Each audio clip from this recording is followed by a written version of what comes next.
Au Malawi, le président Peter Mutharika va faire appel de la décision de la Cour constitutionnelle d'invalider sa réélection. Le chef de l'opposition a salué de son côté la victoire de la démocratie.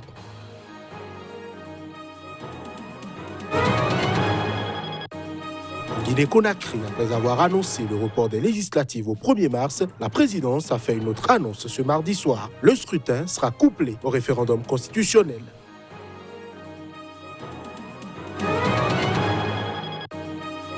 La commission électorale de Guinée-Bissau a de nouveau donné ce mardi Sissoko Embalo vainqueur de la présidentielle, ceci après une vérification des procès-verbaux du second tour à la demande de la CEDEAO.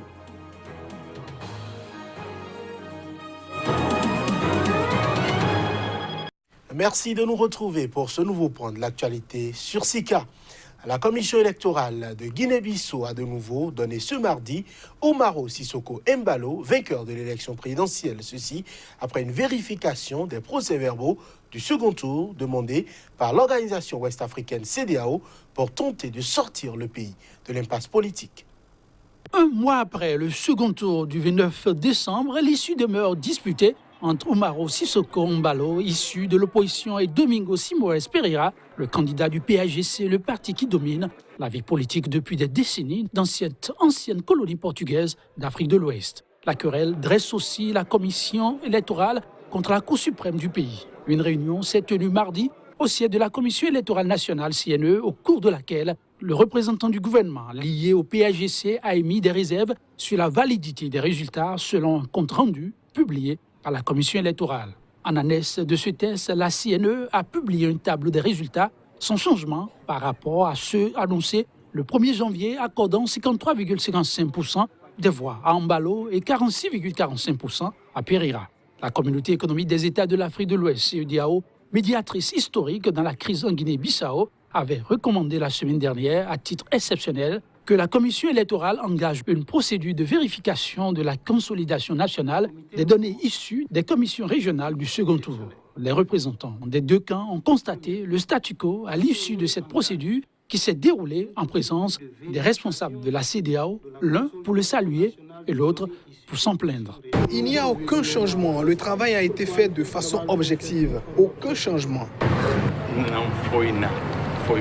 Il n'y a eu absolument rien. C'était juste une consolidation des chiffres, comme l'avait annoncé la CNE. Et nous étions présents pour faire le constat. Pratiquement, il n'y a pas eu de changement. Sur Twitter, le PAGC a condamné une fois de plus le manque de transparence de la CNE, laissant augurer d'une prolongation des recours devant la justice. Après avoir annoncé le report des législatives au 1er mars, la présidence guinéenne a annoncé ce mardi soir que le scrutin serait couplé à un référendum constitutionnel. Ces deux consultations font l'objet de contentions entre le président Condé et le Front national pour la défense de la Constitution. C'était le premier élément du journal de la télévision nationale. Ce décret appelant au couplage des scrutins législatifs et référendaires le 1er mars 2020. La Commission électorale nationale indépendante doit maintenant prendre toutes les dispositions matérielles et réglementaires pour ces scrutins cumulés. Un nouveau test fondamental qui provoque une forte défiance. Depuis la mi-octobre, le Front national pour la défense de la Constitution, une coalition de la société civile et des partis politiques de l'opposition, organise des manifestations contre cette profonde modification de la Constitution guinéenne de 2010. Une modification qui, selon les opposants d'Alpha Condé, vise à permettre à ce dernier de se maintenir au pouvoir au terme de ses 2 mandats constitutionnels fin 2020. Car pour le FNDC, la décision de coupler le référendum montre jusqu'où le président est prêt à aller pour rester au pouvoir. Le couplage ne serait, selon Abdourahmane Sano, coordonnateur de la coalition, que le dernier volet de ce qu'il appelle encore et toujours un coup d'État constitutionnel. Mais le pouvoir ne l'entend pas de la même oreille. Pour le directeur de campagne de la mouvance présidentielle, des raisons pratiques justifient ce couplage. Sur le plan économique, ça va coûter moins cher et ça va faciliter la mobilisation des militants. On n'a pas 2 campagnes à faire, on mobilise les militants pour 2 scrutins en même temps. Reste à savoir combien de Guinéens iront aux urnes le 1er mars et combien de doigts ils plongeront dans le pot d'encre. Le chef de l'opposition au Malawi, Lazarus Chakwera, a salué ce mardi à Lilongwe de devant ses partisans la victoire de la démocratie après l'adhésion historique de la Cour constitutionnelle d'annuler la présidentielle de 2019. Le président Peter Mutharika a annoncé qu'il allait faire appel de cette décision. Devant la foule de ses partisans, l'opposant Lazarus Chakwera, arrivé deuxième de l'élection présidentielle, a salué la décision d'annulation. Maintenant que le jugement a été prononcé, c'est le Malawi qui a gagné. C'est la démocratie qui a gagné. C'est l'Afrique qui a gagné. L'Afrique est géniale. Le Malawi est magnifique grâce à ce que nous sommes et ce que nous avons défendu. Le monde entier sait maintenant que quelque chose de bien peut sortir de ce petit pays. Chakwera, leader du parti du Congrès du Malawi, MCP, avait échoué de justesse à la présidentielle de mai 2019. Seulement 150 000 voix le séparaient du vainqueur Peter Mutharika au pouvoir depuis 2014. Lundi, la Cour constitutionnelle lui a donné raison en ordonnant un nouveau scrutin d'ici 5 mois. Seuls 23% des procès-verbaux ont été vérifiés, a déclaré la Cour, qui a aussi dénoncé l'utilisation injustifiable de liquide correcteur blanc pour falsifier des votes. Je pense que cette affaire est libre et équitable, conforme à ce que les Malawiens attendent à Lilongwe et dans tout le Malawi. Des élections libres et équitables. Votons à nouveau et voyons quelle sera la prochaine procédure. Je pense que 5 mois, ce n'est pas trop long. C'est juste une courte période. Alors, attendons et voyons ce qui peut se passer en 5 mois. Le président Mutharika, qui disposait de 6 semaines pour faire appel, a décidé de le faire. Son porte-parole a déclaré que la décision de la Cour constituait une erreur judiciaire et une attaque contre les fondations de la démocratie de son pays. Pour les partisans du pouvoir, la pilule était difficile à avaler, mais le calme a prévalu mardi dans le pays. Le Parti progressiste démocratique DPP au pouvoir a pris le devant en lançant un appel au calme. Cette édition se poursuit. La dernière ligne droite pour les élections générales du 9 février au Cameroun occupe le quotidien de l'état-major des formations politiques. Les dernières armes sont introduites dans les derniers moments de campagne. Cette dernière phase est riche en émotions à Douala, la capitale économique. Jusqu'ici, dans la ville qu'on présente pourtant comme le temple de la contestation, la première semaine de campagne a parfois été un peu terne. Après leur premier grand meeting, les candidats de l'Union nationale pour la démocratie et le progrès UNDP, un parti politique du Cameroun fondé le 9 février 1991, qui a pour leader le ministre Bello Bouba Maïgari, ont sillonné les arrondissements de Douala 2, 3 et 5. Même les lieux de culte n'ont pas été épargnés, comme ici à l'église protestante de PK10. S'il y a moins d'animation qu'on pouvait l'imaginer, cette campagne passionne toutefois beaucoup de monde et les discussions sont vives dans les familles, entre amis, au travail ou dans les marchés.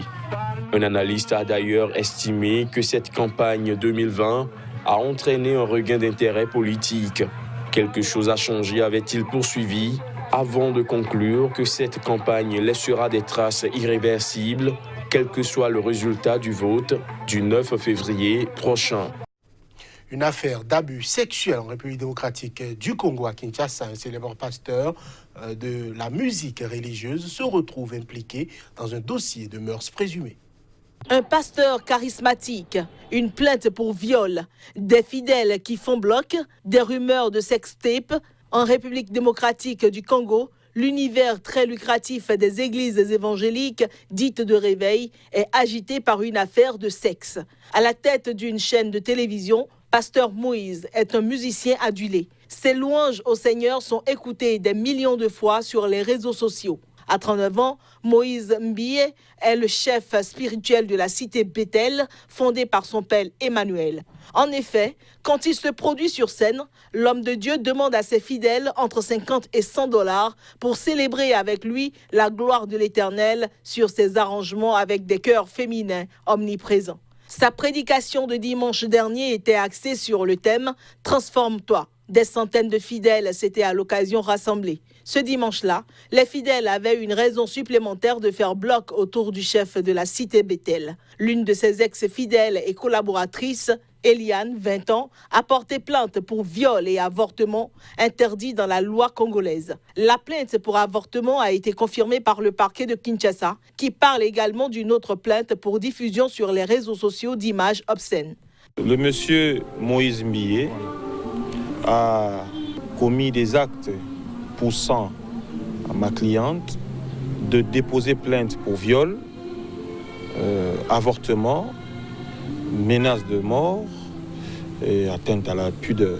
Et donc, ce sont des faits qui se sont passés à l'âge de 17 ans. Donc, ma cliente étant mineure a été poussée, n'est-ce pas, à commettre cet acte. Nous évoluerons avec ce dossier jusqu'au tribunal jusqu'à ce que la dernière vérité et la dernière décision soient dites. L'avocat qui a déposé plainte, Justin Lunanga, a été blessé par balle le 26 janvier d'après son cabinet. C'est à présent l'heure de la revue de presse Afrique.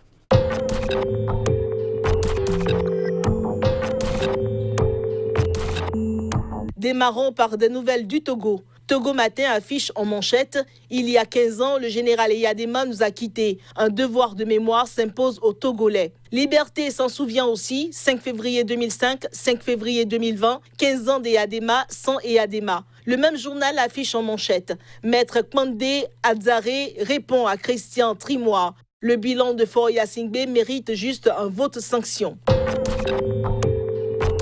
Au Sénégal, le Témoin affiche en manchette « Arrestation des distributeurs de flyers, le grand bond en arrière ». L'As renseigne « Affrontement entre pêcheurs et policiers pour des licences de pêche, mardi de feu à Guet-Ndar ». Fronde toujours avec Sud Quotidien. Grève totale dans tous les établissements scolaires ce mercredi. Le G7 ne relâche pas la pression.